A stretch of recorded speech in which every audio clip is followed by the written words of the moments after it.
Since 1917, the 8th Special Operations Squadron has been redesignated 13 times, led by 117 commanders, flown 16 different aircraft, and has received countless decorations and citations.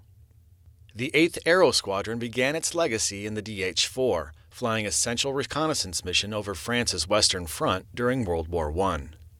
After the war, the 8th spent 20 years as a training attack aviation squadron, teaching air crews how to operate more than 10 different types of aircraft. In 1941, when the United States entered World War II, the Army Air Corps called on what had become the 8th Bombardment Squadron to fly anti-submarine patrols, deterring fearsome Nazi U-boats. A year later, the squadron engaged in combat missions in the Southwest and Western Pacific and continued throughout the war. On November 2, 1943, the commander of the 8th Bombardment Squadron, Major Raymond Wilkins, was posthumously awarded the Medal of Honor for daringly sacrificing himself in battle while leading his squadron in Rabaul, New Britain. His B-25's right wing was damaged on the way into the attack, but he continued to lead the squadron. His plane was further damaged when he took fire attempting to neutralize anti-aircraft fire. Rather than swerve into his wingman, Major Wilkins exposed the entire belly of his plane to the enemy and was shot down. He destroyed 2 enemy vessels, and his heroic actions made it possible for the safe withdrawal of his remaining squadron and the success of the mission. It wasn't long before the 8th was called upon again, this time flying B-26s over Korea. On September 14, 1951, Captain John Walmsley, a pilot with the 8th Bombardment Squadron, encountered a train in North Korea during an intruder search mission. He dropped ordnance to halt and disable it. Despite running out of munitions, Walmsley flew passes to illuminate the target so another bomber could find it. Exposing himself to anti-aircraft fire, his aircraft was hit on his 3rd pass and burst into flames. Walmsley was posthumously awarded the Medal of Honor for his actions. The 8th flew tactical bombings against the Viet Cong and the B-57 for 8 years during the Vietnam War, and led counterinsurgency missions in the A-37 before being redesignated as the 8th Special Operations Squadron on September 30, 1970.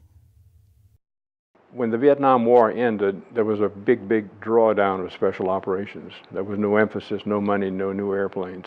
The United States Air Force really didn't know what to do with special ops. So the Air Force decided to put the special ops assets from the Vietnam War into a wing at Hurlburt called the Special Operations Wing. At that time, the 1st SOW had the MC-130 Combat Talon 1, and that's when the 8th stood up with that aircraft at Hurlburt in the mid-70s. Then in '79, they captured the hostages in Iran, and within a week, we were working here to fix that. We trained for 5 months, kept it secret, deployed halfway around the world to Egypt and eventually to Oman. When we got to Oman, the tower operators at the airport saw us arrive, set up a little tent city on the far end of the airfield, and didn't know what the hell we were there for, what we were doing.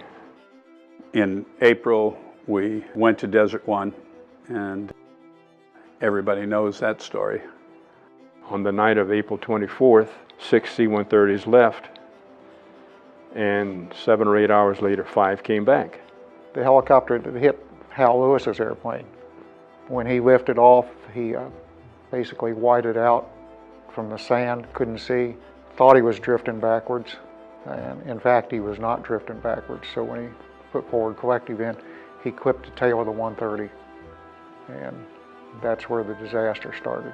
We had the tragedy. We lost 5 brave airmen and 3 brave Marines. So the Brits got 2 cases of Bass Ale and drove them around to our tent city as we were recovering and dropped the 2 cases of beer off. And they wrote on the cardboard flap of one of the cases, "To you all from us all for having the guts to try." The mission was, quote, a failure, but as a lot of people nowadays talk about it, it was a watershed event, and it changed Special Ops forever. They had taken the college students at Grenada and held them captive, and we made a decision to go get them. So we took off here and we flew to Charleston Air Force Base, And the vice president was there, and he talked to us. He said, "This is a very important mission." We got in airplanes and took off.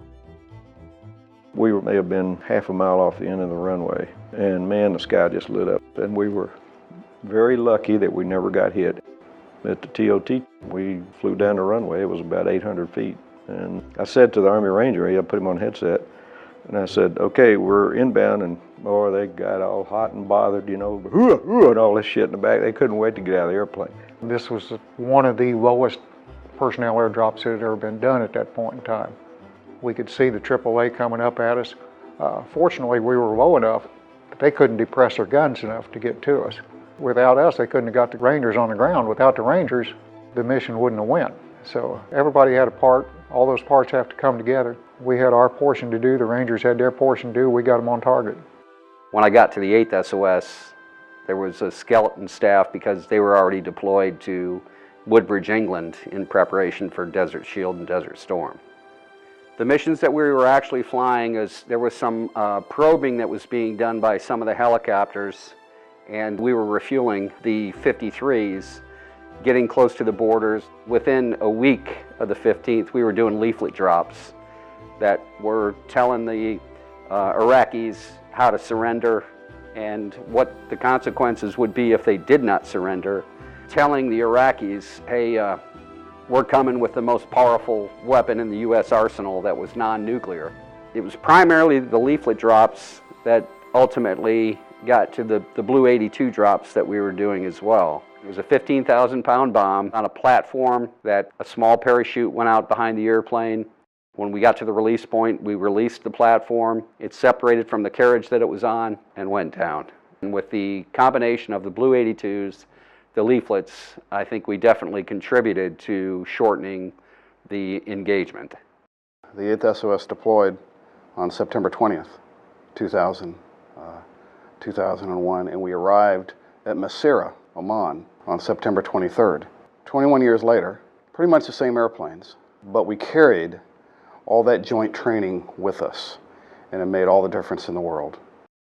Pretty much the entire squadron was deployed. We had half the squadron with us there in Pakistan, and the other half of the squadron at Masira.